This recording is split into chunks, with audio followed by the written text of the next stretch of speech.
বাংলাদেশ নয়, সমগ্র বিশ্বের বাংলা ভাষাভাষী কোটি কোটি মানুষের হৃদয়ের স্পন্দন, যাদের কর্ণকুহারে যে মহান ব্যক্তি আল কোরআনের সুমহান বাণী পৌঁছে দিয়েছিলেন, কোরআনের পাখি নামে যিনি সমধিক পরিচিত, মানুষ যাকে ভালোবেসে আল্লামা উপাধি দিয়েছেন, সেই আল্লামা দেলাওয়ার হুসাইন সাঈদী রাহিমাহুল্লাহ এই অগস্ট মাসের 14 তারিখে আজকের এই দিনে আজ থেকে 3 বছর পূর্বে আল্লাহ রাব্বুল আলামিন তাকে সারা দিয়ে চলে গিয়েছিলেন।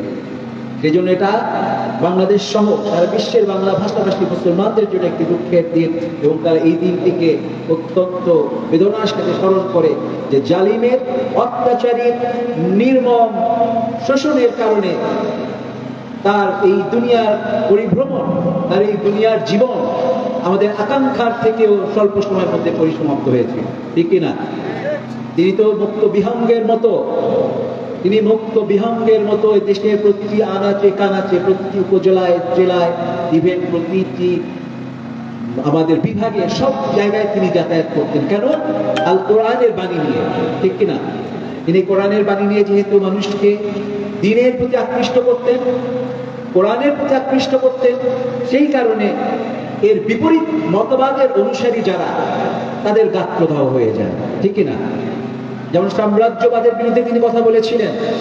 ভারতীয় সাম্রাজ্যবাদ এবং অর্থনৈতিকভাবে পুঁজিবাদ এবং রাষ্ট্রীয়ভাবে ধর্ম নিরপেক্ষ মতবাদ, এই মতবাদগুলোর বিরুদ্ধে তিনি অত্যন্ত বলিষ্ঠভাবে জোরালো কণ্ঠে বক্তব্য রাখতেন, ঠিক কিনা? এবং তার বক্তব্য শুনে বাংলাদেশের আপামর জনসাধারণ, তৌহিদি জনতা সাম্রাজ্যবাদের বিরুদ্ধে তারা একতাবদ্ধ হয়েছিল। তারা আল্লামা সাঈদীর যুগান্তকারী তাফসীরের কারণে এই দেশের মানুষ মানব রচিত মতবাদ, সমাজতন্ত্র, ধর্ম নিরপেক্ষ মতবাদ, এগুলোর থেকে মুখ ফিরিয়ে কাল জুড়ে আদর্শ ইসলামের দিকে তারা দিকে দিকে দলে দলে ধাবিত হচ্ছিল, ঠিক কিনা?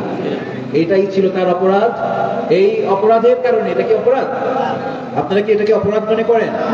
কিন্তু তার এই কাজের কারণে বাতিল শক্তি, ষড়যন্ত্রকারীরা তাকে শতাব্দীর নিকৃষ্টতম মিথ্যা অভিযোগের মাধ্যমে কারাগারে নিক্ষিপ্ত করে, এবং সেই কারাগারে থাকা অবস্থায় তাকে মেডিকেল কিলিং এর মাধ্যমে হাসপাতালে নিয়ে এসে বিনা চিকিৎসায় তাকে হত্যা করা হয়, ঠিক কিনা?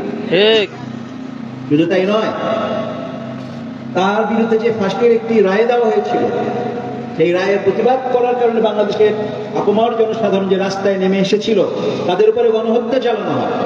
আজকে আমরা এই মাহফিলের মাধ্যমে বর্তমানে নির্বাচিত সরকারের কাছে জোর দাবি জানাতে চাই, আল্লামা সাঈদী যে হত্যাকাণ্ড, মেডিকেল হত্যাকাণ্ডের বিচার আমরা চাই।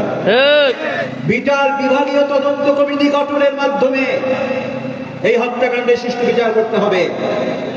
এবং 28শে ফেব্রুয়ারিতে এই রায়ের পরবর্তীতে সারা বাংলাদেশে যে শত শত কোরআন প্রেমী, সাঈদী প্রেমী জনসাধারণকে নির্বিচারে গুলি করে হত্যা করা হয়েছিল, তার বিচার আমরা চাই।